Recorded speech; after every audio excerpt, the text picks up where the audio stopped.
Beleza. Deixa eu ver se tá indo. Espera compartilhar. Beleza. Então, pessoal, a gente vai falar de Git e de JSON. Eu vou usar o Git Kraken aqui com vocês para ficar mais prático o processo, né? Então, o que é Git, né? Que eu tô falando que a gente vai usar Git, o que é o Git, o que é isso? É um sistema de controle de versões, né? Ou sistema de versionamento, que a gente chama. O que ele serve?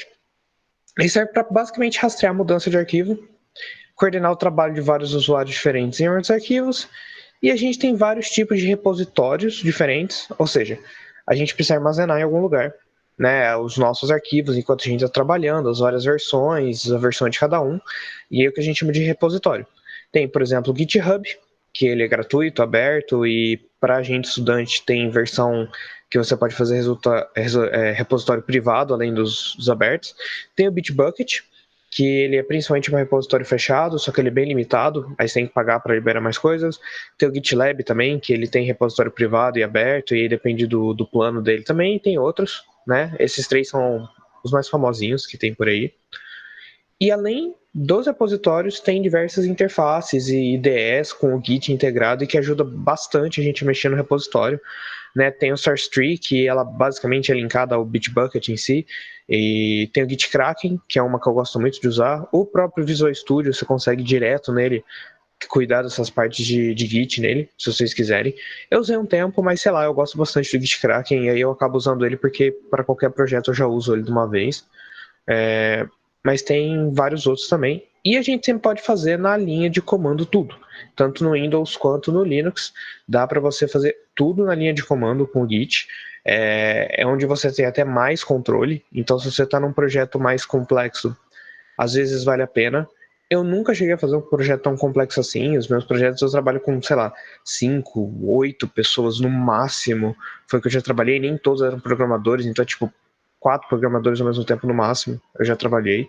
Nesse tipo de caso, dificilmente você vai ter conflito suficiente para precisar de uma linha de comando ou algo assim. Então, a interface no geral para esses casos é bem tranquilo de usar. E assim, eu recomendo muito usar a interface se você não sabe muito bem o que você está fazendo. Até você se acostumar, pelo menos, ajuda muito e é muito mais prático, né? Aliás, inclusive, essas interfaces, basicamente, todas elas têm para Windows e Linux, tirando o Visual Studio em si, né? Mas o Kraken tem para os dois, o SourceTree, se eu não me engano, tem para os dois também, e tem várias outras, né? O Git, no geral, ele é muito bom para trabalhar em equipe, por isso que eu estou falando deles aqui, né? Para vocês poderem fazer os trabalhos à distância. A gente usa muito no Fog, tipo, facilita muito o projeto à distância com isso, né? As empresas, no geral, quase, basicamente toda empresa usa Git, mesmo trabalhando no mesmo lugar, porque é feito para trabalhar várias pessoas no mesmo código, mas para a distância todo mundo está usando mais ainda agora, né? É muito útil. Uma das maiores vantagens é que você pode criar ramos, que a gente chama de branches, do código, e aí você pode testar, por exemplo, uma ideia. Eu quero fazer uma feature nova, eu crio uma branch, desenvolvo tudo que eu preciso naquela branch, e aí quando ela estiver funcionando certinho, aquela feature, não for atrapalhar mais o código que a galera está usando, eu dou merge, a gente fala, né? A gente põe ele de volta no ramo principal para a galera poder tirar dali já com essa feature nova adicionada, funcionando, testada, tudo bonitinho, né? E aí, se alguma coisa der errado, eu só descarto aquele ramo e ninguém mais que está usando o código foi prejudicado. Só a minha feature que eu tentei fazer deu errado, beleza, sem problemas, né?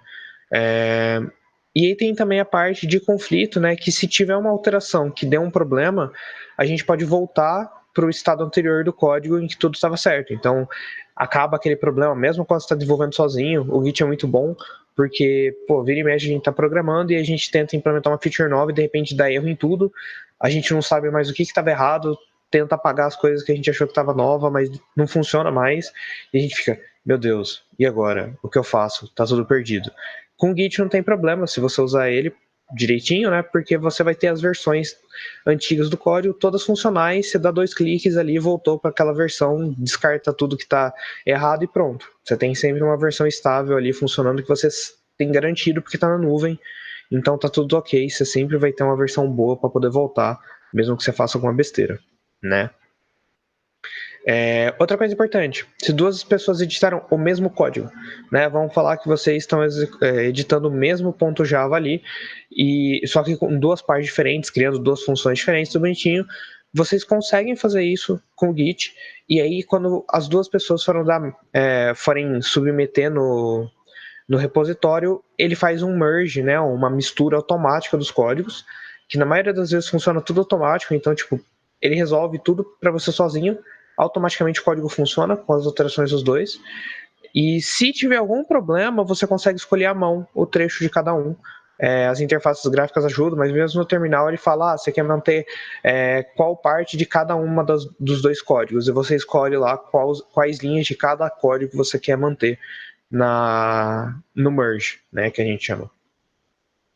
E aí eu trouxe uma explicação mais detalhadinha, que tem até acho que é do SourceTree, que eu peguei a explicação detalhada das vantagens do Git e tal, só para não falar que, não, é só eu que estou falando, né? Então, a primeira delas, né? A gente tem um histórico de alterações completo de longo prazo em cada arquivo.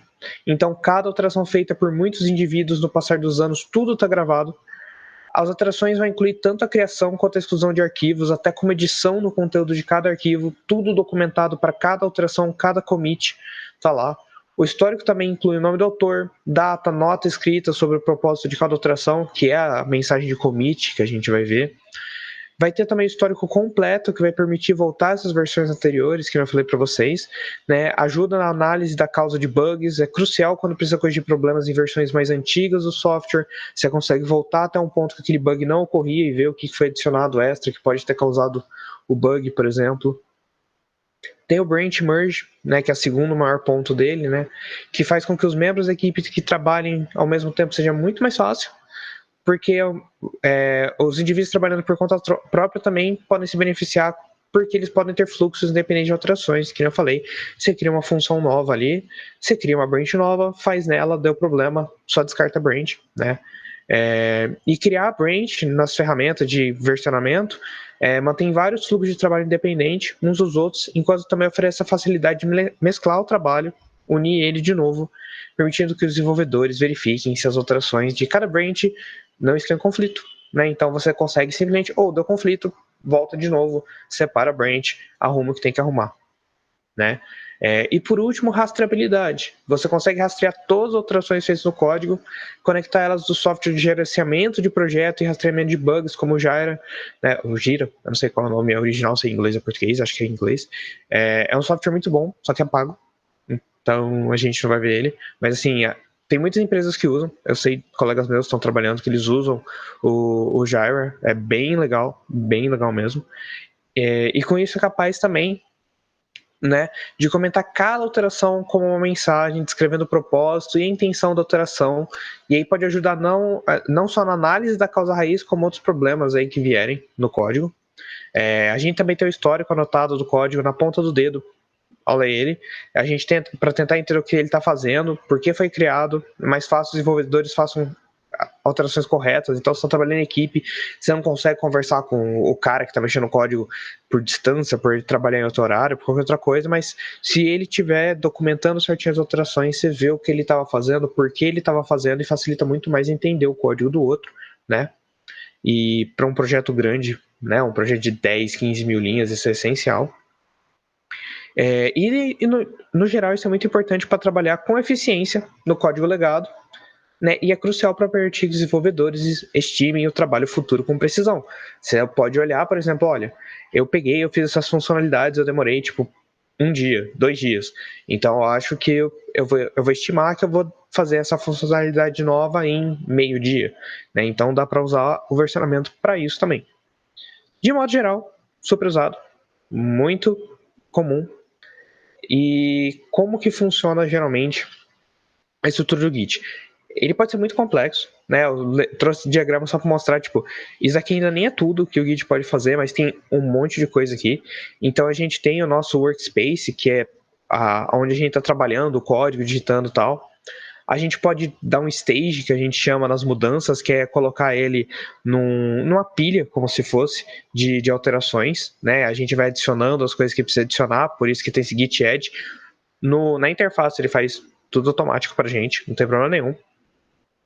Quando a gente faz o commit, né, o famoso commit, a gente basicamente pega tudo que está nessa pilha de mudanças e joga no repositório local. O repositório local é meio que como se fosse onde está realmente os seus arquivos que você está salvando eles ou não, né? Onde ficam as alterações finais, digamos assim, do seu arquivo localmente.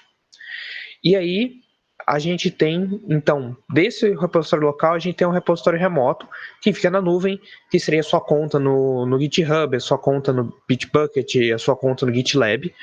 E aí você consegue passar do seu repositório local para o remoto, que é o que a gente chama de push, e aí a gente consegue passar do remoto para o local, que a gente chama de fetch, né? Geralmente, né, eu tô assim, simplificando pra caramba o processo, o que a gente precisa mesmo, considerando assim, usando interface, jeito mais simples, a gente só basicamente precisa de um commit, então tudo que a gente altera, a gente consegue dar o stage pela interface gráfica, então a gente quase não precisa usar esse add, move, remove, tipo, tudo interface gráfica, a gente adiciona tudo, dá o stage, aí a gente vai pegar e dar um commit no que está stageado, né? Coloca uma mensagem aqui, nessa etapa a gente coloca uma mensagem de commit. Eu vou mostrar tudo para vocês, passo a passo, mas é onde a gente adiciona a mensagem e a gente dá um push para jogar no repositório, senão fica só na nossa máquina. Dado o push, a gente pode alterar depois o local que quiser, que vai estar salvo aqui no local. E se a gente quiser de um outro computador pegar o código, a gente dá um pull e aí já pega e já salva tudo, já consegue trabalhar em cima dele, né? E aí tem os branches que não estão aqui, tem um monte de coisa sobre branch também, que eu vou falar a parte básica também para vocês, mas assim, tem um monte de links se vocês quiserem se aprofundar depois, eu deixei bastante material. Então, como eu falei para vocês, a gente vai fazer a coisa mais simples possível. Eu vou aqui passo a passo com vocês, criar um repositório local com o GitKraken, adicionar ele no repositório remoto, adicionar uma classe de pessoa como exemplo, bonitinho assim, só exemplo simplesão, elencar as mudanças, escrever o commit, vai dar o commit, dar o push para levar para o seu repositório remoto e aí depois criar uma branch nova. Nessa branch a gente vai salvar as pessoas em arquivos JSON, a gente na verdade vai só usar exemplos de arquivo JSON sem necessariamente usar as pessoas e fazer a leitura do arquivo e depois dar um merge na master. Vai ser o que a gente vai fazer hoje, até o fim da aula, né? Então, primeiro vamos para o GitKraken, depois a gente vai para o JSON. Eu estava aqui fazendo o exemplo para vocês aqui, mas ó, o que a gente precisa para fazer um repositório novo aqui? Essa interface do GitKraken, deixa eu aumentar ela. É uma interface super bonitinha, super tranquila. A gente pode adicionar uma nova tab aqui. Aí ele vai dar um monte de opção para a gente. Né? A gente tem as opções que a gente tem aqui ou não. Tem boards, como se fosse de Trello nele agora para fazer, é uma coisa super nova. A gente pode pegar um repositório direto do GitHub, GitLab, Bitbucket, alguma coisa, ou a gente pode começar um local. Agora, com vocês, eu vou começar um local. Eu não tenho como dar zoom mais que isso aqui. Deixa eu ver se consigo aqui. Isso. Eu vou começar aqui um local, né? E basicamente o que a gente precisa é um nome do repositório local, um caminho para colocar ele, né? Essas são as principais. Então eu vou pegar um caminho aqui. Eu estava fazendo então um caminho aqui po.git e aí eu posso digitar o nome do projeto. Vou colocar exemplo JSON. Eu vou colocar aqui, né? Deixa eu só ver se não é exatamente o nome que eu já tinha. É JSON 2. Eu estava fazendo para testar com vocês. Esse é o nome que eu vou dar para o meu projeto, né? E aqui é o repositório, o caminho da minha máquina. Eu estou fazendo um repositório local aqui, beleza, galera? Que é como vai ficar na minha máquina. Isso aqui não tem influência direta, essa parte da localização dele, com o que vai ficar na nuvem, né? Então, por enquanto é isso. Eu posso adicionar um git ignore. O que é esse git ignore? Ele é super importante porque ele é uma lista de arquivos que a gente ignora e não vai colocar no repositório. O que é isso no geral? São arquivos, por exemplo, .class, né, que é o arquivo compilado de Java. Eu não preciso colocar isso no repositório porque é só compilar na máquina local que eu vou obter esses arquivos, né? Ele não está alterando em nada. Para que eu vou ficar pesando o meu repositório na nuvem para demorar para baixar, para demorar para upar, para poder ter erro de máquina, por exemplo, de compilação, não no Java, mas sei lá, eu estou em C. Eu posso levar o cara a tentar executar um código que tá em outro, que foi compilado por outra máquina, esse tipo de coisa. Então, a gente cria esse arquivo gitignore falando quais os tipos de arquivos que a gente quer ignorar. E aí, geralmente, né, a gente tem vários pré-prontos, por exemplo, de Java aqui. A galera que tá mexendo na Unity tem de Unity também. Eu deixei um link no final que tem template de gitignore para tudo que é linguagem e projeto, né? Mas basicamente é o mesmo daqui. Então a gente vai colocar um gitignore de Java, depois a gente abre ele para ver o que ele criou automático, só para curiosidade como funciona. Mas você pode editar esse arquivo como vocês quiserem para ignorar o que vocês precisarem, tá? Ele ignora coisas que não precisa para a pessoa depois recompilar o projeto e executar depois no PC dela, né? Vocês podem, inclusive, definir uma licença projeto, né? Geralmente os projetos de Git estão abertos para os outros, então vocês podem falar a licença, né? Tipo, uma licença MIT, uma licença GNU pública, tem alguma restrição de venda, vocês podem escolher como vocês quiserem aqui, tá? Eu não vou colocar nada aqui, mas feito isso, a gente cria o repositório local, né? Criamos aqui, ele tá pegando e falou assim, eu adicionei um arquivo gitignore e um readme. O gitignore aqui, eu posso tentar ver ele aqui, mas cadê? Ele não vai mostrar aqui certinho, porque ele é binário. Dependendo do arquivo, ele mostra, né? E ele tem um readme aqui, né? Isso é tudo que eu criei aqui até agora. Eu não criei mais nada. Feito isso aqui está na minha máquina, né? Então eu tenho duas opções. Eu posso pegar e começar a trabalhar aqui para depois levar pro remoto, ou mandar pro remoto. Eu vou mandar pro remoto primeiro, só para a gente ver como faz. Então, na interface aqui do GitKraken, é super de boa. Você clica aqui para adicionar no remoto. Aí aqui ele tem as contas, né, do GitHub, GitLab, Bitbucket e tal. No meu caso, eu tenho conectado o Bitbucket ao GitHub. Eu vou colocar aqui no meu GitHub, se você tiver várias contas conectadas, ele conecta várias. Então, eu dou um nome para um repositório. O remoto, geralmente a gente deixa como origem mesmo o nome básico do repositório. Eu posso fazer uma descrição aqui, né? Repositório de exemplo para os meus alunos queridos aqui, olha só. E eu tenho acesso público, privado. O GitHub tem esses dois tipos de projetos, né? E aí, se eu clicar aqui para criar e dar push, ele simplesmente vai e cria o repositório. E eu acho que ele crashou. GitKraken, por que você fez isso? Não, ele foi. Tá, ok. Funcionou ou não? Crashou? Ele existe? Rapaz. Ele crashou muito hard agora. Tá, eu acho que foi. Ele criou uma origem aqui. E aí, o que eu vou fazer? Eu só criei, eu preciso dar um push. Então, aqui ele vai me falar, a qual branch de lá eu vou mandar. Se eu não colocar nada aqui, ele vai por default no master. O branch master, né, o ramo, é o branch principal, como ele fala, o mestre. Geralmente, todo repositório tem ele como uma base, né? No meu caso, eu vou criar direto no master. Muita gente, eu vou falar isso mais pro fim da aula, mas muita gente faz tudo na master no Git, né? Deixa lá na master e vai fazendo. Não é uma boa prática, né? No finzinho a gente vai ver um pouco de Git Flow, que é um modelo de uso de Git que funciona muito bem para a maioria dos negócios. E a ideia é você criar ramos para cada funcionalidade nova, em vez de colocar tudo na master. Por enquanto, a gente vai botar na master, porque é o início do projeto.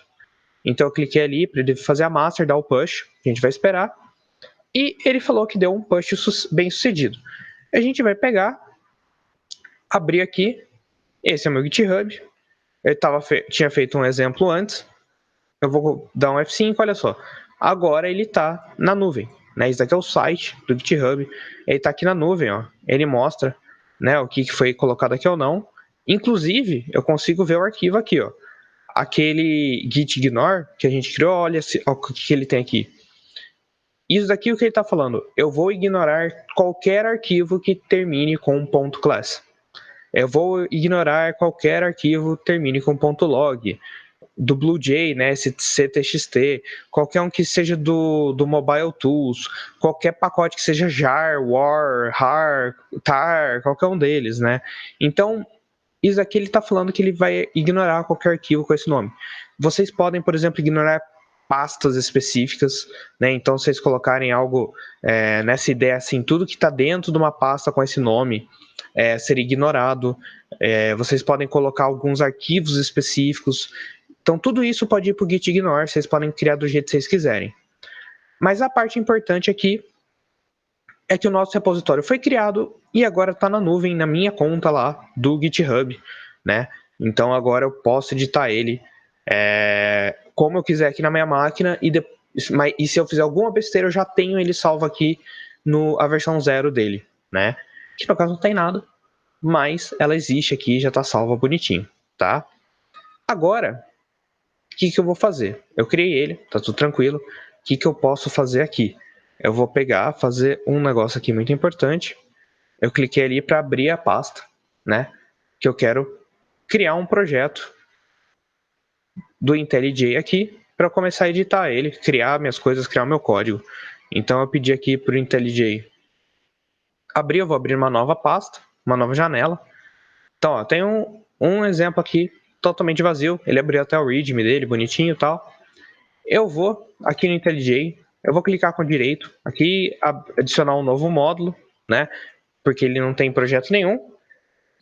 Então eu vou só aqui criar um módulo chamado exemplo JSON aqui. É um projeto de Java normal. Aí eu vou criar aqui um people.java, né? Uma classe em Java, só para ter uma. Aí aqui é uma coisa interessante. Ó, quando vocês geralmente usam IDE, o IntelliJ faz isso, o Visual Studio faz isso, eles geralmente já falam, olha, você quer adicionar esse arquivo novo do Git, né, que é a parte do stage, ele já adiciona para vocês, que eu estava falando, eu vou mostrar no Git depois, mas eu vou falar que sim, só porque sim, já está aqui feito. Aí eu vou fazer esse people aqui só de exemplo para vocês, então eu vou adicionar uma string nome aqui, eu vou adicionar um int age, eu vou adicionar um float weight aqui, né? Só para ter aqui, então eu vou dar um alt insert, opa, é o alt da esquerda que tem que ser alt insert, eu vou adicionar um construtor, passar os 3 valores aqui, e aí eu vou fazer uma main. Aqui eu vou falar que eu vou fazer um people, eu vou fazer um array list people, né? Vou fazer um array list aqui de people para vocês.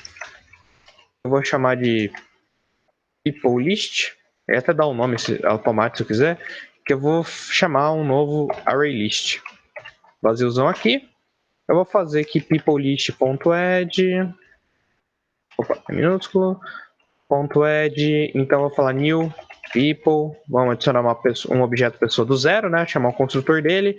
Então eu vou passar, sei lá, Maria, ela tem 20 anos e ela pesa 55,8 quilos.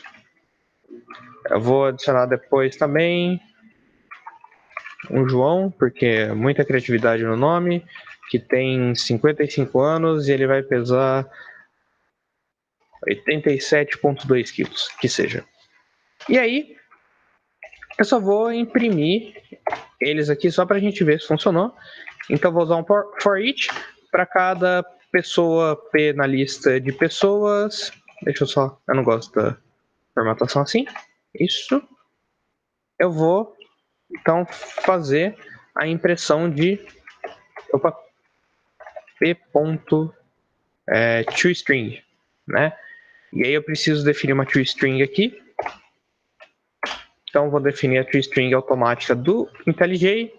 E pronto, a gente tem uma classe aqui de exemplo. Se eu rodar aqui o people, então vamos ver aqui se ele imprime bonitinho. E beleza, ele imprimiu aqui então as pessoas como eu criei. Fiz um exemplozinho super tranquilo em Java. Alguém tem alguma dúvida do exemplo? Eu sei que eu pulei várias coisas porque eu usei as coisas automáticas do IntelliJ e para isso que eu falo para vocês usarem interface, mas assim, eu só criei uma classe people, né, que tem um nome, um peso, uma idade e um peso. Eu fiz um construtor que recebe os 3 parâmetros. Eu fiz um toString automático só para ele mostrar a string do objeto e não criar, né, o arroba, tal, que vai ter só o nome do objeto. Criei um array list, adicionei 2 pessoas e imprimi essas 2 pessoas do array list, né? Tranquilo? Acho que é tranquilo essa parte, né? Aí, o que eu vou fazer aqui com vocês? Né? Eu vou pegar... beleza, criei minhas coisas. Vamos voltar para o Git Kraken. Olha só, ele vai falar que tem 7 mudanças de arquivos no diretório. Então, se a gente clicar aqui, né? Aqui é o commit inicial. Ele vai deixar aqui tudo registrado, né? Se a gente clicar aqui na parte nova, que está escrito Work in Progress, né? WIP, ele mostra as mudanças. Ele mostra, olha, eu tenho esses arquivos novos, que é o que estão com maisinho, e eu tenho uma edição nesse arquivo aqui. Eu posso escolher adicionar um por um, ou eu posso simplesmente chegar e falar assim, não, adiciona todos. Eu quero que você adicione todos eles, né? Tipo, todos aqui estão adicionados. Então, tudo que está aqui staged, né? É o que eu vou colocar nesse meu commit, né? Que é o que vai ficar salvo no meu repositório local, como parte do repositório. Então é o seguinte, galera, ó, é uma dúvida comum. Talvez você esteja perguntando, o repositório é a minha pasta? Não necessariamente, tá? O que está na pasta pode ser parte do repositório se não estiver no git ignore, tá? O git ignore é meio que quem define o que está no seu repositório local, o que é repositório local e o que não é repositório local. Tudo que está na pasta que é do seu repositório e não está no git ignore e você dá stage aqui bonitinho e tal, ele é considerado parte do repositório local e parte do que você está agora, né, aquele commit que a gente chama, né, aquele estágio, aquela fotografia do estado atual do projeto. Seria mais ou menos o commit, né? Então, assim, você pode ter outras coisas na pasta que não são necessariamente parte do repositório, porque elas estão sendo ignoradas, né? Que está no ignore, por exemplo. Aqui no caso, eu dei stage em tudo que eu tinha feito até agora. Isso daqui é o que está pronto para eu fazer o commit. Então, a partir do momento que eu apertar o commit aqui, ele vai virar parte da foto do meu estado atual, ele vai estar salvo e eu posso voltar para esse estado exato do projeto com esses arquivos aqui específicos. Mas para isso eu preciso escrever uma mensagem, né? Então, mensagem do commit. A ideia é deixar o mais claro possível esse tipo de coisa, né? Então, é para deixar bem detalhado o que eu estou fazendo aqui no meu projeto. Eles dizem, né, não existe uma convenção 100%, mas é ideal falar como se fosse terceira pessoa, né? Então falar, por exemplo, adds a people class with name, age and weight, adds a simple test, né? Por exemplo, isso aqui é o que está falando. Se eu tiver uma adição mais complexa, né, eu falo tanto a mensagem e aí eu adiciono uma descrição. Essa descrição ela não fica vista diretamente na maioria dos lugares, mas se a pessoa quiser mais informações, ela pode falar. Então, por exemplo, eu posso falar assim, sei lá, add a people class adds a string that contains the name, an int that contains the age, and the float that contains the weight. The weight also overrides the toString method and creates a simple... Ô, louco, o que foi? Que foi, Gil? Que agressividade. And creates a simple... and creates a simple test, né? Eu posso fazer, por exemplo, algo assim. A ideia é que na descrição a gente deixa bem detalhado para alguém que estiver lendo o repositório. Pensa que a maioria das vezes você vai estar pondo de repositório público, que as outras pessoas podem adicionar em cima do seu projeto, criar novas coisas. Então, deixa bem claro o que cada commit faz, na medida do possível, para a galera entender.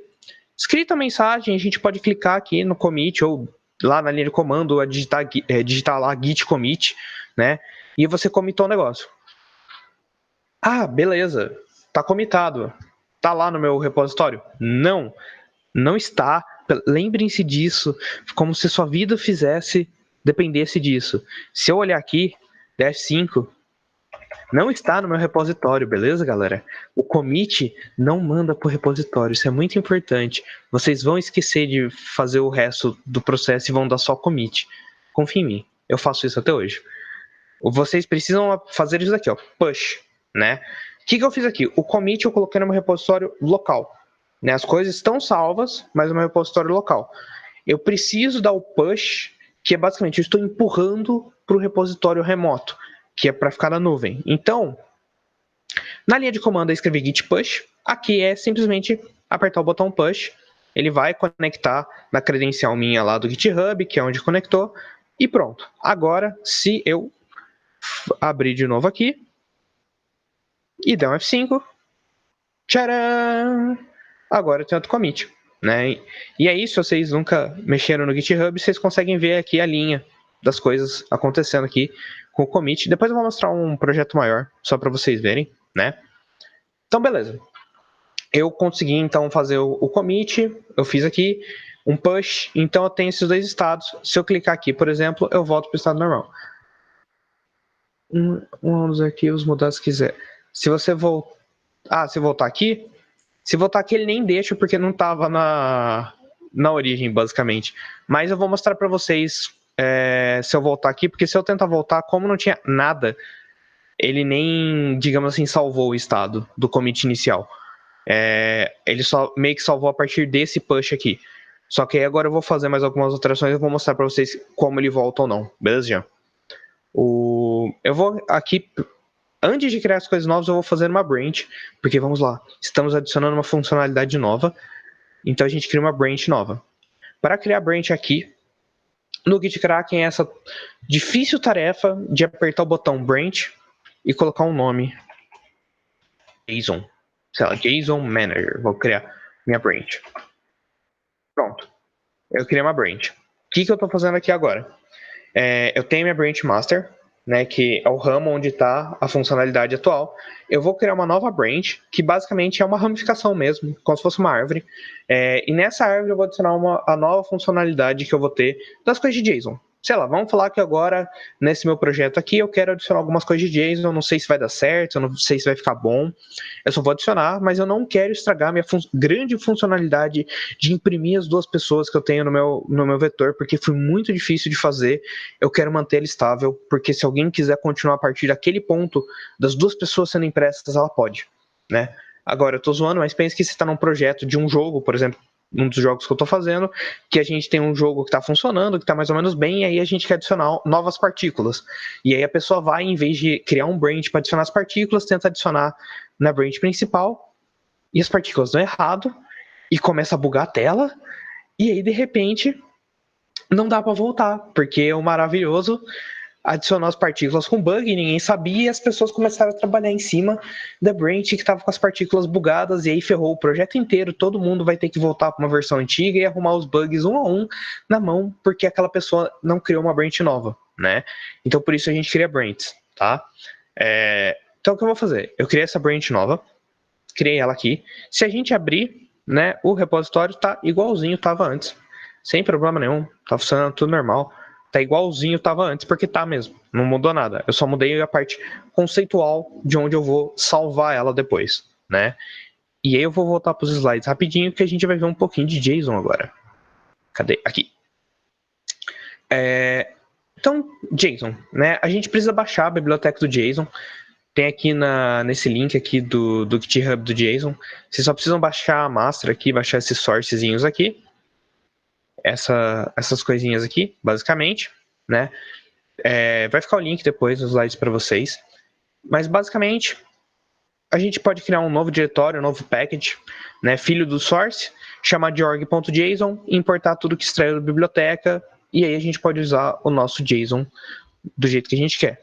Então, eu vou vir aqui no projeto, criar um novo package, org.json. Tem outro jeito de importar JSON com biblioteca e tal. Eu não sei exatamente a diferença entre eles, porque cada lugar que eu olho fala para eu importar de um jeito, sendo bem sincero, assim, tipo, eu até hoje não entendi direito qual a neura desse negócio do JSON. Aí eu vou pegar o exemplo que eu já tinha com os sources aqui, galera. Desculpa, eu sou uma pessoa horrível que vou pegar as coisas prontas. Isso daqui é tudo que você vai baixar naquele link que eu falei para vocês, né, que são as bibliotecas do JSON importadas. Eu não consegui linkar uma library do JSON, não sei porquê. Eu não sei se ficou desatualizada a library do JSON, o que foi. Mas eu estou simplesmente só importando no bando de arquivo aqui para esse JSON, org.json aqui, beleza? Importante, ele fica tudo verdinho aqui agora, porque como eu estou usando o Git com esse repositório, tudo que eu adicionar fica verde, tá? E aí eu vou adicionar então aqui uma classe JSON example, que eu vou fazer um exemplozinho de JSON. Ele vai falar se eu quero adicionar um repositório ou não, blá blá. Aí, galera, eu vou colar aqui do exemplo que eu estava fazendo só para não demorar muito o nosso exemplo aqui. Por algum motivo ele está dando problema aqui. Ele arrancou os arquivos daqui e pôs em outro lugar. Sensacional. Eu estou só copiando e colando aqui, pronto. Nosso JSON example, deixa eu só mudar aqui. JSON example, né? O que eu fiz aqui? Vamos lá, vou explicar aqui, não tem muito segredo para vocês, mas basicamente o que eu fiz aqui é o seguinte, ó. A gente adiciona a classe JSON Object, que toda vez que eu for criar algo em JSON, eu crio um JSON Object, né? E um JSON Exception, que eu preciso lá da exceção dele, porque ele vai lançar uma exceção caso dê problema. Lembrando da aula passada, eles criaram exceções específicas para o JSON, para tratar os tipos de erro e tal, né? O exemplo eu tirei daqui desse site, esse site é um dos que eu achei mais legal para explicar as coisas de JSON e tal. Eu tirei um exemplozinho bem simples, só para a gente ver como funciona, né? Então, primeiro de tudo, eu começo um objeto, eu instancio um novo objeto JSON Object, né? Ok? Um construtor vazio, tudo bonitinho. O que eu vou fazer? Eu posso usar esse método put, né, para colocar coisas no JSON. O que é o JSON? O JSON ele basicamente é um par entre uma chave e um valor, né? Ele é um conjunto de pares de chave e valor. Então, inclusive se eu olhar aqui, ó, basicamente o put recebe uma string que é uma chave e um objeto qualquer, pode ser uma string, pode ser um int, pode ser qualquer tipo de objeto de Java que é um valor, né? Então eu simplesmente vou adicionar eles. A chave desse cara vai ser título e o valor dele é JSON versus XML, é batalha final, né? Aí o outro eu vou adicionar um objeto, né, como a chave ano, valor 2012, uma chave gênero com valor ação. Aí eu posso serializar ele, então eu posso transformar ele numa string, né, toString. O bom e velho toString funciona para JSON também, tá? ToString é uma maravilha em Java, tudo que você quiser imprimir, você mete um toString que deve funcionar. Então eu pego uma string, salvo aquele meu JSON que eu tinha colocado as coisas em string, imprimo ele, só para ver, ó, o objeto original é assim, assim, assado, imprimi ele, né? Aí eu vou, só para mostrar, né, que a relação da chave é como se fosse no mapa mesmo. Se eu tentar colocar alguma coisa em cima dessa mesma chave, eu vou alterar o que ela tinha.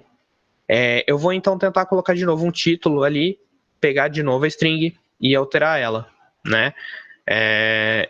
Isso aqui é a primeira parte. Então a única coisa que eu estou fazendo aqui, eu estou adicionando coisas no objeto JSON, imprimindo para mostrar que isso daqui adiciona coisas, mas se eu colocar um valor diferente para a mesma chave, é como eu edito coisas, tá?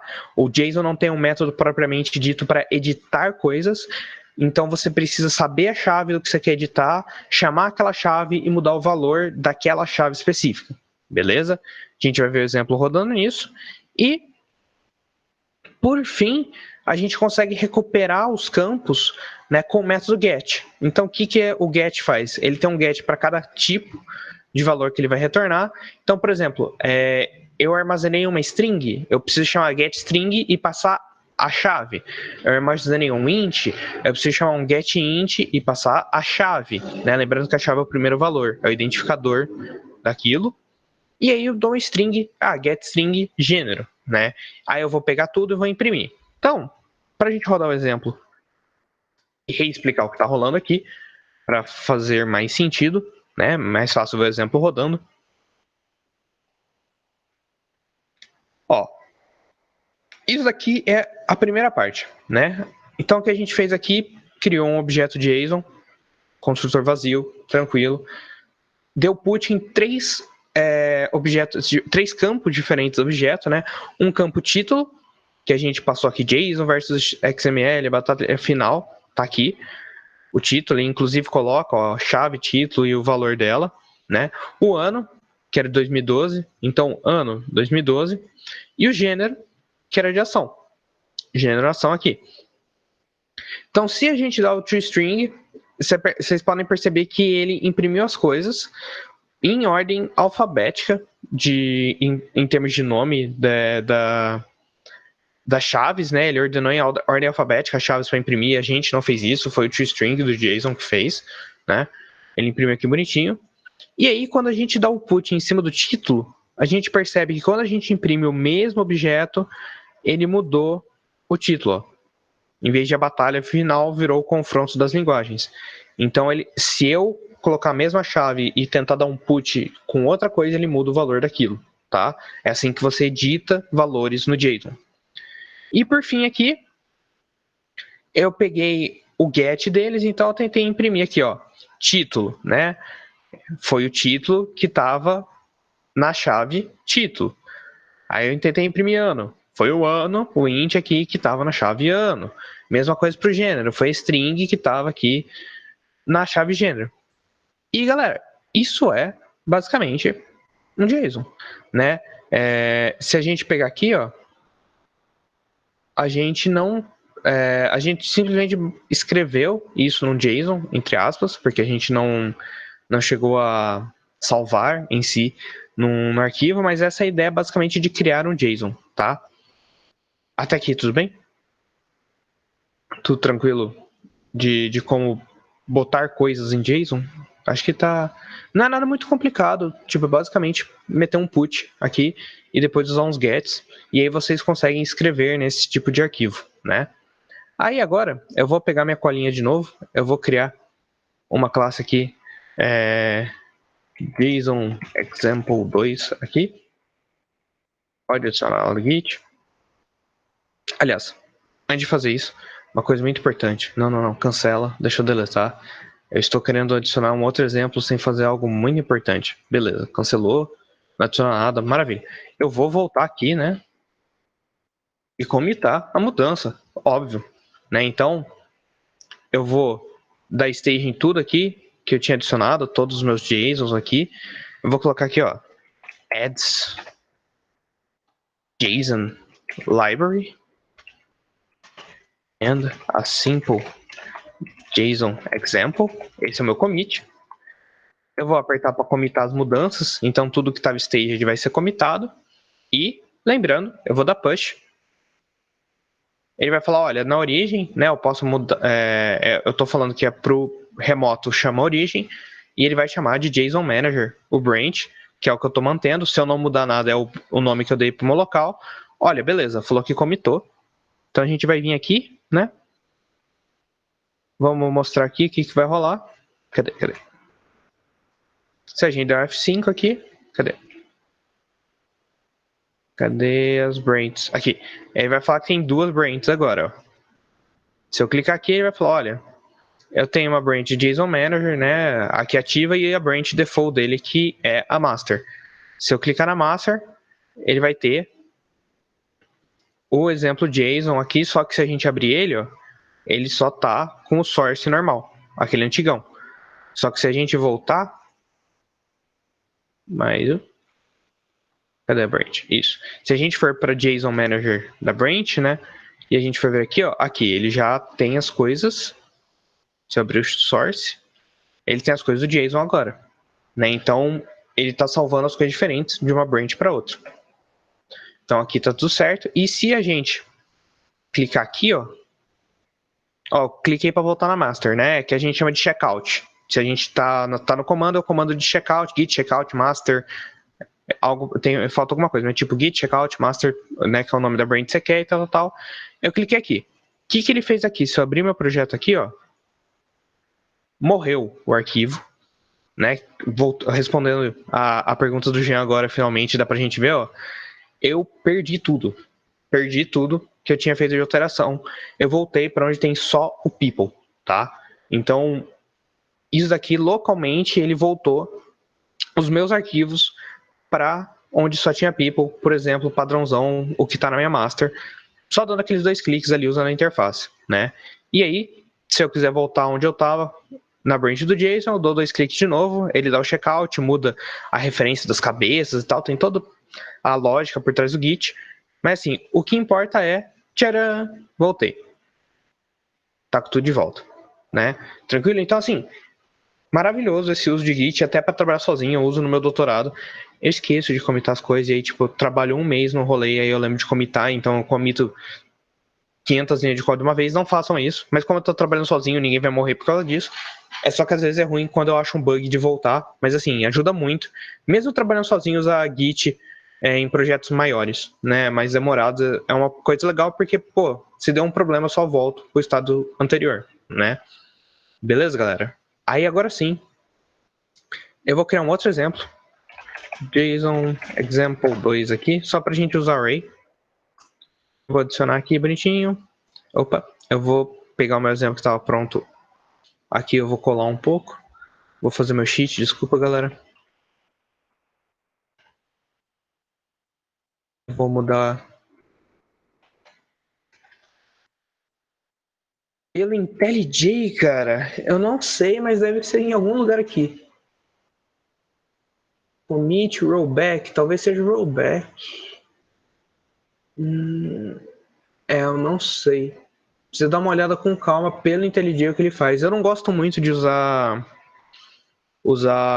as ideias porque é um pouco chato de usar nelas. No Visual Studio não é muito ruim, não. O Visual Studio eu usei um tempo, ele é bem mais intuitivo que o IntelliJ, mas provavelmente tem um jeito aqui bonitinho. Né? Provavelmente alguma coisa de rollback aqui e tal. O GitKraken é muito legal de usar, cara, é muito legal. Eu acho ele muito legal, e assim, no Linux ele é tão bonito quanto no Windows, o que é uma raridade. Antes dele existir, lá em 2015, 16, que eu tentei achar uma interface legal para usar no Linux, cara, só tinha interface feia. Nossa, era mais fácil fazer no terminal que usar as interfaces que tinha para Linux na época. Eu realmente fiquei usando no terminal que eu falei, não vale a pena. Não vale a pena esse esforço para instalar o negócio e ainda ficar feio. Mas o GitKraken é muito legal, muito, muito legal. É que você não pode, né, oficialmente usar ele para projetos pagos, mas como a gente está usando o exemplo aqui, fica tranquilo. Para projeto pago que você tem licença de usar, assim, que eu acho legal o Source Tree. Não é tão bonito como o Kraken, mas também é bem de boa de usar. E ele é junto com o Bitbucket, afins e tal, é bem legal. Mas voltando aqui, o exemplo de array, então, daquele mesmo site, tá linkado ali a referência, esse site tá bem legal. O DevMedia, ele tem exemplo bem legal, e esse tá bem legal também. Eu vou fazer o quê? Né? Eu vou pegar aqui o meu JSON. De novo, eu vou colocar então um título, né? O JSON versus XML. Eu vou colocar um ano. E eu vou fazer um array de gêneros. Né? Eu posso fazer um array em JSON. Ele vai tratar como um array, como um bloquinho de coisas serializadas, né? Lineares, uma das outras. Né? Então, quando eu crio esse array, eu posso ir colocando várias coisas nesse array. Então, aventura, ação, ficção, não preciso da chave, né? Eles são todos do mesmo array, do mesmo bloquinho, né? E aí, eu posso inserir esse array, e esse array vai ser inserido como um valor para uma chave específica. A minha chave, eu chamo ela de gêneros, e o valor dessa minha chave, né? Então, lembrando que é sempre uma chave e um valor, né? O valor dessa minha chave gêneros vai ser o array que eu acabei de criar, um JSON array. Lembra que tem que ser um JSON array, e obviamente a gente tem que importar o JSON array aqui, assim como o JSON object e o JSON exception, tá? Então, eu criei isso aqui, eu vou imprimir a string bonitinha, e aí eu vou ver aqui que vai funcionar tudo como deveria, se nada explodir, né? Aqui, quando eu imprimir, o que vai dar aqui, ó? Tem o ano, blá blá, aí vai ter os gêneros, vai imprimir aqui a lista, e aí vai ter o título, JSON versus XML, batalha final, né? E tudo mais. A classe JSON, ela te oferece você poder salvar essas coisas e você pode salvar no arquivo depois. É que eu esqueci só de salvar ele depois no arquivo, mas você consegue salvar ele no arquivo bonitinho JSON, que eu vou lembrar o comando para salvar. 2 segundos. Eu preciso achar aqui. Eu tinha salvo ele aqui, por acaso. Eu tava salvando as coisas de people pra gente. Então eu vou abrir de novo 2 segundinhos aqui só para eu lembrar qual é o comando que salva. Eu vou abrir com o Notepad++, porque é mais rápido. Que é isso daqui. JSON FireWriter aqui, pronto. Aqui, isso aqui que eu preciso. Então se eu pegar aqui, ó.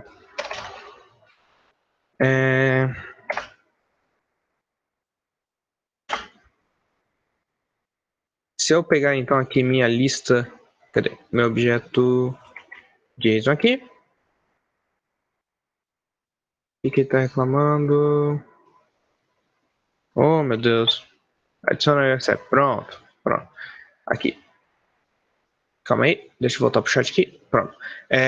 O que eu consigo fazer aqui, ó, é que se eu... Opa, eu tô clicando aqui, não vai? Foi? Isso. É que com esse JSON aqui, ó, se eu abrir aqui, o que eu fiz? Eu consigo salvar super de boa um arquivo naquela formatação com os dados que eu tenho.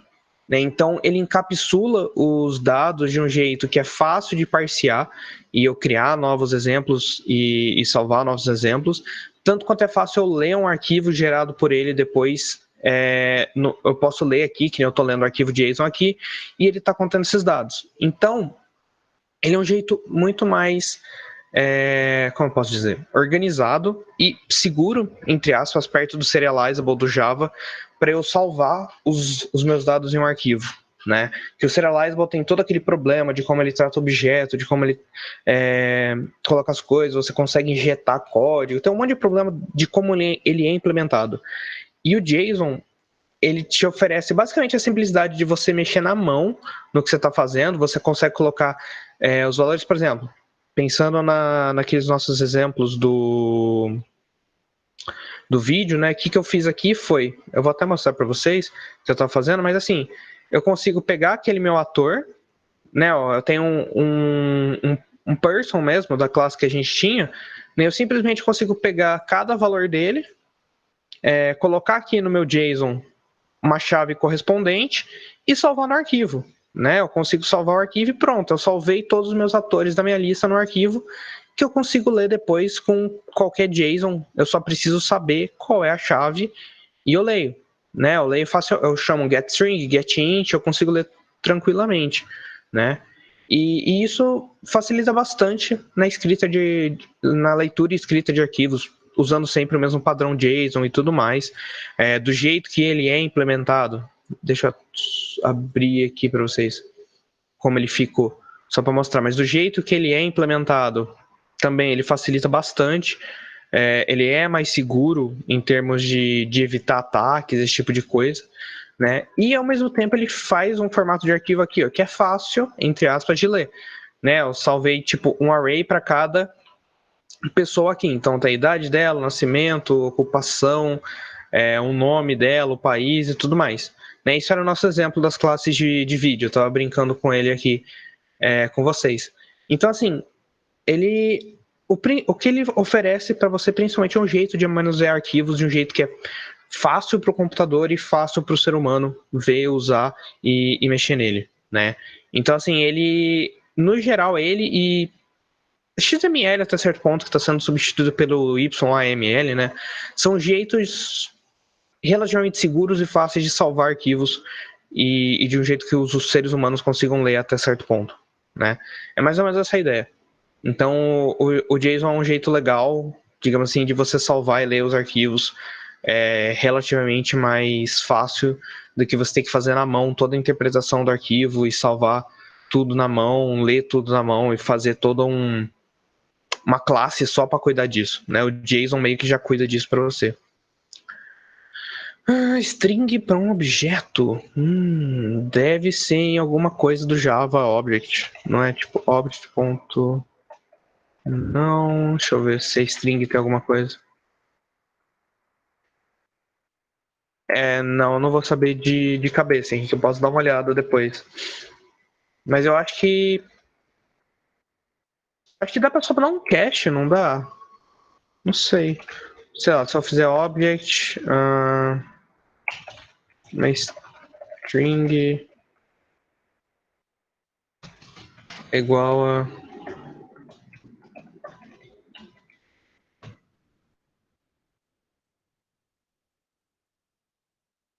a usando a JSON, cara, eu lembro que eu vi, mas eu não lembro de cabeça agora como você faz isso, mas tem um rolê de como fazer. Se você pegar um JSON object, tem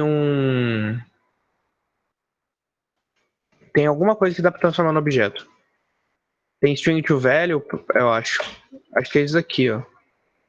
Digito e retorna um objeto, ó.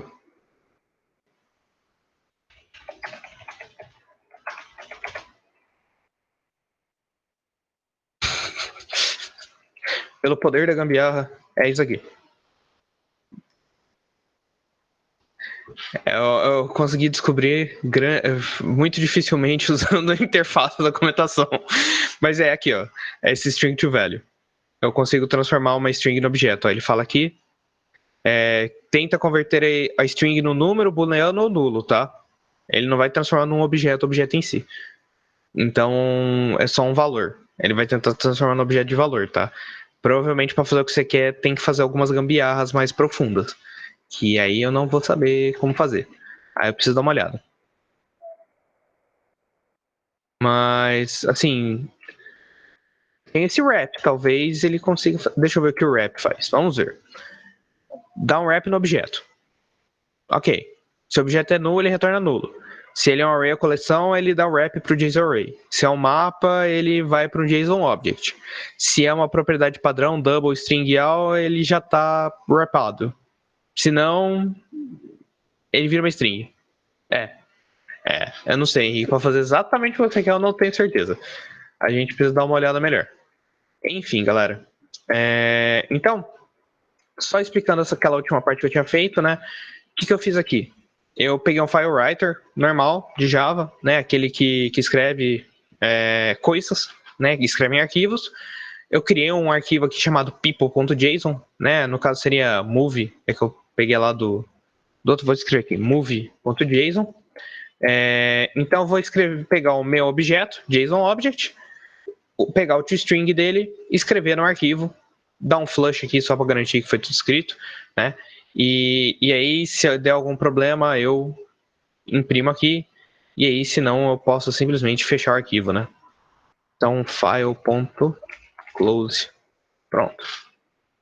O que foi que eu fiz?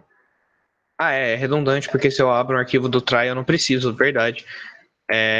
Eu esqueci de falar no passado, mas se eu abro um arquivo no trycatch, ele já fecha o arquivo quando termina, tá? Eu não preciso dele. Então, se eu abrir recursos, né, que a gente chama, o nome oficial disso é abrir recursos com trycatch. Se eu abro algum recurso com try, ele fecha no final. Beleza, galera? Então, o exemplo que eu fiz foi para salvar as coisas no array, salvar aqui. Eu vou deletar esse pipo.json.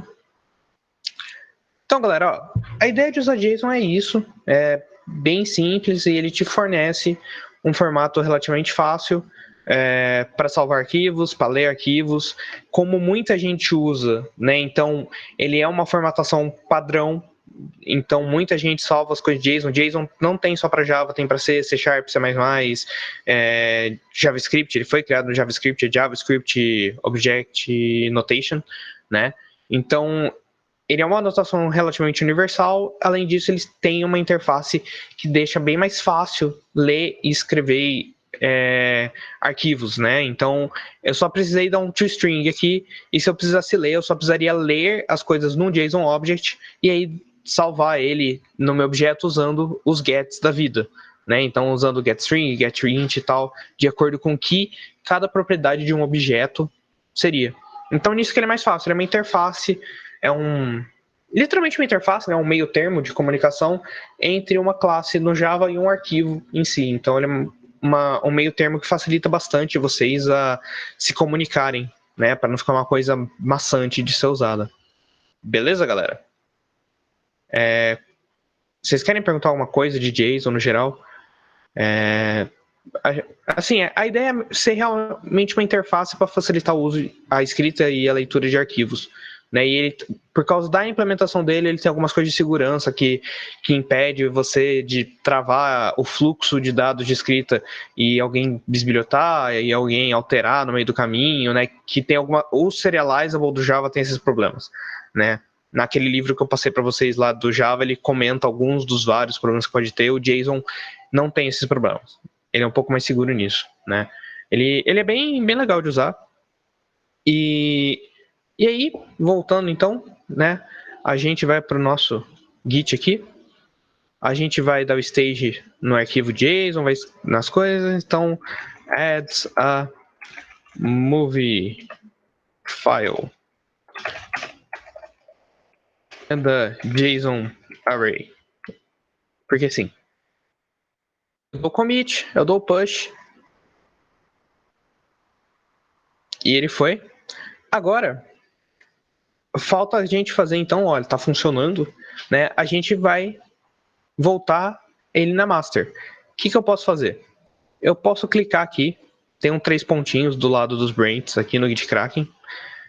No caso, Git merge, na linha de comando, Git merge, eu acho que é o nome da árvore que eu quero mergear com a que eu vou mergear, alguma coisa assim.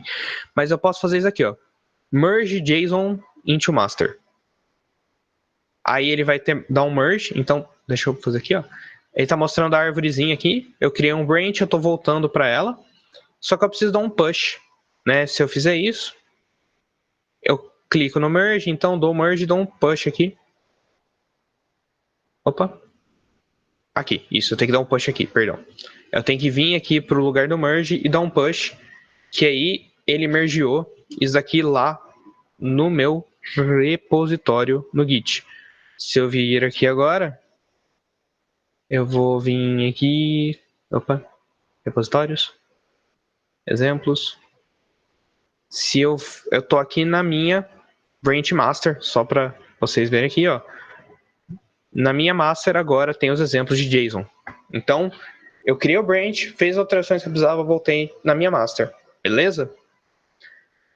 Aí, eu vou voltar para os slides, rapidinho. Então, só falando, né, do JSON, eu falei por cima, mas tem aqui no slide também.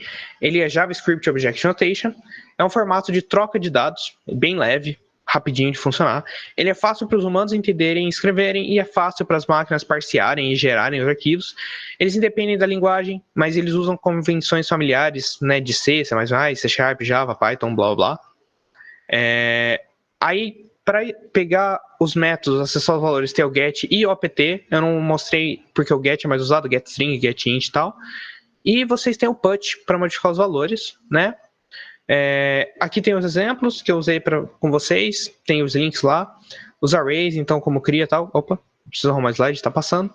Eu dei branch e eu vou mostrar aqui o Git Flow e aí eu vou mostrar um exemplo de alguns repositórios maiores, só para vocês terem uma ideia de como fica legal usar Git, né? Esse Git Flow aqui é um padrão de ramificação do Git. Resumidamente, é o que eu falei para vocês. Vocês têm uma branch para cada feature e aí vocês dão merge no final com a develop. Essa develop não é a master, tá? É um nome diferente porque, basicamente, você cria o seu repositório. Na hora que você criou ele, você cria uma branch chamada develop. Você não volta para sua master. Ponto. Você vai pegar esse develop. Cada vez que você for criar uma feature nova, você cria uma branch, cria a feature, dá merge na develop. Na hora que a sua develop tiver com todas as features que você quer para uma release do seu produto, do seu jogo, o que é que seja, aí sim, essa develop, que sempre a develop está funcional, sem bugs, ou pelo menos sem bugs que quebrem o funcionamento, né? Essa develop, quando ela tiver realmente funcional e tiver com todas as features que você quer para uma release, aí sim você dá merge na master, você dá o merge para aquela release e você volta a mexer só na develop. E aí a develop está sempre estável, cria uma branch com uma feature nova, terminou de fazer a feature, testou a feature, está estável, volta no develop. Essa é a ideia do Git Flow. Tem vários sites que mostram eles, eu vou mostrar esse site aqui que é mais fácil do que eu ficar copiando e colando as coisas de slide, até porque elas são verticais. Mas é a ideia que eu falei para vocês. Vocês têm uma master, a master vocês vão para develop, fica criando as coisas na develop, ó, vou fazer uma feature nova. Cria uma branch para essa feature 1, cria essa branch para essa feature 2, vai desenvolvendo, vai desenvolvendo, vai desenvolvendo. Aí aqui, por exemplo, ó, terminei essa feature, volto para develop. Continuo, ó, terminei a outra feature, volta para develop, continua. Aí aqui, quando você for para fazer uma release, aí sim você cria ou uma release branch ou até você vai para master. Você não precisa ser tão chita a ponto de fazer como eu posso falar, uma release branch, a não ser que seja realmente uma coisa de produto, comercial tal, aí faz mais sentido, mas sim, é um projeto pessoal, você pode jogar da develop para sua master, porque senão você nunca mais vai voltar a mexer na sua master na sua vida, tá?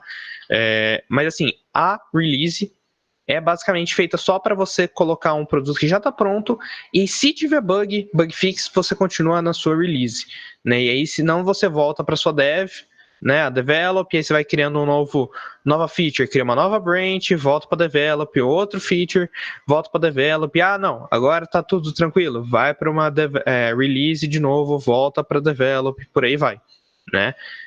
Eles falam para você colocar a master, né, só quando a release está terminada, né? Então, digamos assim, você fez uma release, pegou o teste da galera, beta teste, alpha, qualquer coisa assim, e só depois você debugou tudo daquela release você joga na master, né? Então, 1.1, 1.2, né, digamos assim, seria isso, e essas aqui seriam as 1.01, 1.02, 1.03, sabe? Tipo, seria mais ou menos essa ideia, sabe? Existem variações, obviamente, né? Então tem hotfix aí que a galera fala, tal, mas assim, o principal mesmo que vale a pena assim tentar pelo menos isso usar em Gitflow é isso daqui, né? Ter uma branch develop que está sempre estável. A develop tem que estar sempre funcionando, não pode ter bug. Se tiver bug, tem que arrumar o mais rápido possível na develop. E toda vez que vocês forem criar uma feature nova, criar uma branch. Então, o projeto de vocês, galera, tentem fazer isso. Vale muito a pena. A gente usa bastante no Fog. Eu acho que vale muito a pena fazer isso. Que assim, sei lá, vocês estão fazendo xadrez. Vamos tentar fazer movimentação das peças. Faz uma branch para movimentação das peças, porque a outra pessoa pode fazer uma branch para mexer no tabuleiro, a outra pessoa pode fazer uma branch para salvar as coisas no arquivo, e todas elas podem trabalhar nas branches e ir colocando a develop quando tiver pronto aquela parte. Uma coisa importante, essas features não é para ser um negócio gigante, tá? É uma coisa tipo, vou fazer essa feature vai demorar. Pensando que eu tô trabalhando full time nisso, né? 8 horas por dia. Não, essa branch aqui é para uma release que eu vou demorar 2 dias fazendo. É uma feature pequena, que 2 dias eu faço, testo, funciona, boto de volta na develop. Não é tipo, não, vou ficar 1 mês desenvolvendo isso. Não, tá errado, você tá pensando errado, você não tá pensando em método ágil. Tem alguma coisa errada na sua vida, você tá tentando fazer uma feature de 1 mês, é uma release inteira, né? Então é mais ou menos essa a ideia. São coisas relativamente pequenas porque a ideia é que você termine isso o mais rápido possível para botar no develop para a pessoa que for fazer outra feature já tá usando a sua feature para a nova dela, tá? Então a ideia é sempre tentar fazer as coisas pequenas, incrementais, né? Para develop estar sempre funcional e sempre podendo fazer a partir dela. E aí o lado bom é que se tiver algum conflito, né? Você só precisa resolver ele uma vez, que é depois que a feature estiver pronta e você tentar colocá-la na develop. Então, se você estiver aqui nesse ponto e tiver um conflito, você só resolve ele ali e acabou, né? Tipo, ele já está resolvido para quem for tirar do develop, a sua feature já está funcionando, já está tudo ok. Beleza, galera? E aí eu vou mostrar para vocês, eu vou mostrar o Git Kraken, que é mais legal. Esse aqui é um projeto que eu tô no Fog, a gente já tá há 1 ano e pouquinho trabalhando nele. É um projeto que, assim, já mudou um pouco de gente trabalhando, mas, tipo, tinha 8 pessoas trabalhando no projeto, 3 programadores, e aí vai. E aí, tipo, isso é a timeline do projeto, né? E aí a gente foi fazendo ele, então a gente vai fazendo várias branches, né? Então, se vocês olharem as branches aqui, ó, branch da Battle Screen, da máquina de estados da UI, ou upgrade do menu. Aí a gente vai criando aqui algumas branches, né? Tipo, walking with inputs no overworld, né? E aí tem uma outra branch de scriptable object, tem uma outra de battle kill, tem uma outra de random encounter, ataque e defesa, tal. Então a gente vai criando várias branches para as funcionalidades mais importantes. E aí vocês veem, ó, é um monte de branch, vai fazendo, termina da merge, vai fazendo, termina da merge, né? Então vocês vão vendo aqui, nossa senhora, teve muita coisa que ele baixou aqui, eu não devia ter clicado 2 vezes ali. Mas a gente tá fazendo vários branches, vários merges, vários merges, sempre tentando manter fixo aqui na develop, né? Que é essa daqui, se eu não me engano, develop. Então é um projeto gigante, galera. É gigante. Teve muita coisa. Muita coisa. Mas assim, a ideia é que a gente tentou cumprir o Git Flow o máximo possível. E aí, nessa parte aqui, basicamente foi só um dev trabalhando, né? Que foi os outros 2 devs meio que saíram do projeto. Mas, tipo, era só bug fixing e incrementar as coisas. Então, nos últimos tempos, só o Ítalo ficou trabalhando com o Lucas e mais uma galera que a gente adiciona conteúdo de arte, de história e tal, puxando a branch para adicionar esses conteúdos e devolvendo para develop, né? Então, assim, isso aqui é um exemplo geral de como usar o Git Flow. Então, vocês percebam que assim, tem muitas branches, termina, volta, termina, volta, termina, volta. E como o Git é super útil. Então, tipo, tinha várias pessoas trabalhando nisso, o projeto todo a gente trabalhou à distância, agora mais ainda, obviamente, né? E a gente quase nunca teve problema de merge nem nada, a gente só foi fazendo as coisas, cria branch, adiciona as coisas. Eu trabalho como artista e como game designer nesse jogo. Eu simplesmente pego, faço uma branch, boto as tabelas novas de game design, eu boto as artes novas que eu tenho que fazer, boto na Unity direto e dou merge na develop com tudo funcionando, nada quebrado, e já falou, ó, beleza, testei, tá funcionando, tá aí de volta, devolvo pro dev, devolvo pro resto da galera, e funciona muito bem, né? O Git Flow funciona muito legal, o Git funciona muito bem, é uma coisa maravilhosa, né?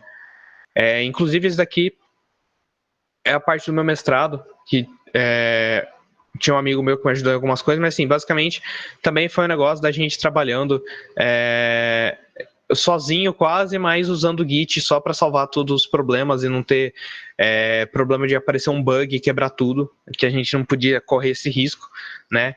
Então, também para projeto sozinho vale a pena. Acho que eu tenho mais alguns projetos aqui. Teve esse projeto também aqui que foi uma visual nova que a gente tá fazendo, que não tinha tanto, eram 2 pessoas que estavam realmente trabalhando, mesmo assim a gente foi usando para fazer os eventos, para pegar e adicionar as coisas sem quebrar, né? Então foi bem legal, tipo, adicionava um evento de código mesmo, de texto, né? A gente abria uma branch, terminava aquilo, voltava para já ter no jogo funcionando aquele evento novo que a gente fazia no jogo. Então, assim, ele funciona para vários tipos de projetos, né? E aí é ficar criando essas branches e ficar lembrando sempre de devolver as coisas para develop e fazer aos poucos. Lembrar sempre, assim, fiz uma feature nova, terminei, lembra de dar commit, lembra de dar push, que aí as outras pessoas podem usar, você mesmo pode já ter salvado aquela versão funcional e tudo mais, e todos ficam felizes, né? Então, tem essa referência aqui, se vocês quiserem trabalhar depois. Isso tem vários guias para o Git na linha de comandos, se vocês preferirem usar. Tem aqui. Para esses comandos simples também não tem muita dor de cabeça usar. A interface eu prefiro, é mais legal. Esse site aqui do Gitignore tem um monte de Gitignores para vocês, né? Ele cria automático, eu posso procurar o que eu quiser aqui. Sei lá, vou procurar um da Unity. Ele pega aqui, ele cria um Gitignore com as coisas da Unity, né? Ó, ele cria aqui, ele mostra tudo que ele fez, você só copia e cola no seu projeto, por exemplo, né? Deixa eu dar um zoom aqui só para vocês verem melhor. Aqui, ele tira todas as pastas específicas, né? Tipo, ó, qualquer coisa que eu achar nessa pasta eu tiro e tudo mais, né? Era isso, eu acho, né? Uma ideia básica de Git e de JSON que eu queria mostrar para vocês. Eu acho que pode ajudar bastante nos projetos. No geral, sim, faltou a parte só de configurar e usar a parte do GitHub de vocês no projeto ali, né? Mas é só instalar credencial e tal, é bem intuitivo no GitKraken. Na própria linha de comando Git não é muito segredo, não. E eu acho que é isso, galera. Vocês têm alguma dúvida? Vocês querem perguntar alguma coisa? Se vocês quiserem perguntar alguma coisa.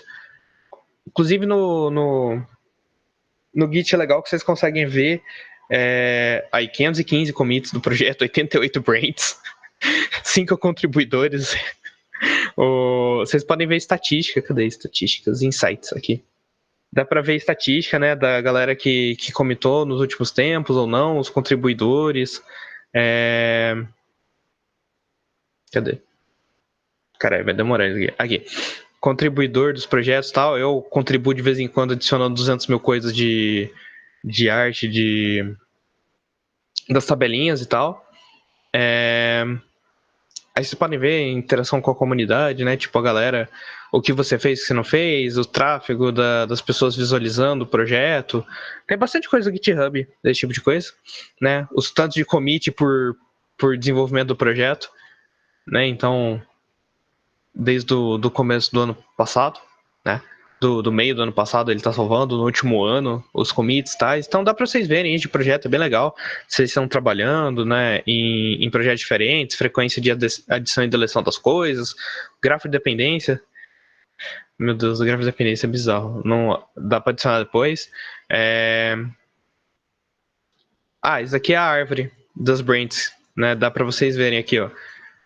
A gente usando o Git Flow, basicamente nenhuma branch demorava muito tempo para morrer, ó. Todas as branches voltavam aqui para develop, né? Que era essa daqui. Então, dá para vocês verem que a gente tentou usar bastante o Git Flow. Demorava, tipo, 2 semanas, 3 semanas, e aí a galera já ia botando de volta na develop. Algumas coisas maiores, né? Tipo, menu de jogos da interface, ia lá, até porque é projeto de extensão, então ninguém tá trabalhando full time nisso. Mas, assim, é uma ideia geral para vocês verem que o negócio funciona, é legal. Eu usei, funciona realmente, é bem legal. E eu acho que é isso, galera.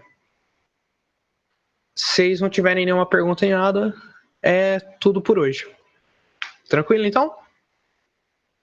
Espero que ajude vocês. Se vocês tiverem alguma dúvida depois de Git, tiverem algum problema, pode perguntar, já. Vocês me falam. Mas assim, eu recomendo muito vocês usarem, tá, o Git no projeto de vocês, tanto porque vai ajudar muito para vocês usarem, quanto para a vida de vocês é tipo ultra útil.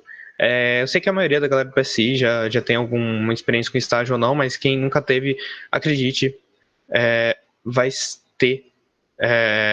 Vocês vão ter que usar Git na vida de vocês e ponto, sabe? Já eu fiz absolutamente nada, ele só funcionou. Eu fui mexer nisso hoje, ele simplesmente começou a pedir se eu queria adicionar ou não, tá? Eu só fiz o projeto de ir na página e ele fez. Tipo, sério, velho, o que eu fiz foi isso que eu mostrei pra vocês agora. Eu criei o bagulho, aí eu cliquei na pasta e falei, cria um projeto do IntelliJ aqui, eu adicionei o projeto ali, e foi isso. Eu juro que eu não mexi em nada, eu não pré-configurei nada. Foi literalmente aquilo que eu mostrei pra vocês aqui, eu gravei. Ele só funcionou. Eu não sei, ele pegou automático. Eu abri a minha pasta do GitKraken nele. Mas assim, é que nem o Visual Studio, ele detecta, né, que tem um arquivo de Git ali. Ele provavelmente detecta que tem um ponto Git e trabalha em cima disso. Provavelmente é isso. O Visual Studio faz a mesma coisa. Se eu abrir um projeto que já criei, mas que tem um ponto Git nele, ele já considera que tem um Git, ele consegue ler ele e administrar como um projeto no Git mesmo, um repositório. Geralmente funciona assim. Beleza?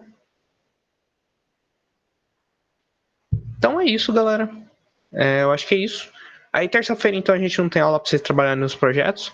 E eu submeter meu artigo. Eu espero. Preciso correr com isso. E aí na sexta eu tento começar a design pattern com vocês. Tem bastante coisa legal de design pattern. Eu acho que vai ser bem divertido.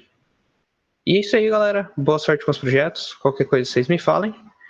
E é isso aí. Até semana que vem. Bom final de semana. Boa noite pra vocês. Até. Deixa eu parar de gravar aqui. Antes que eu esqueça, eu sempre esqueço de gravar. Pronto.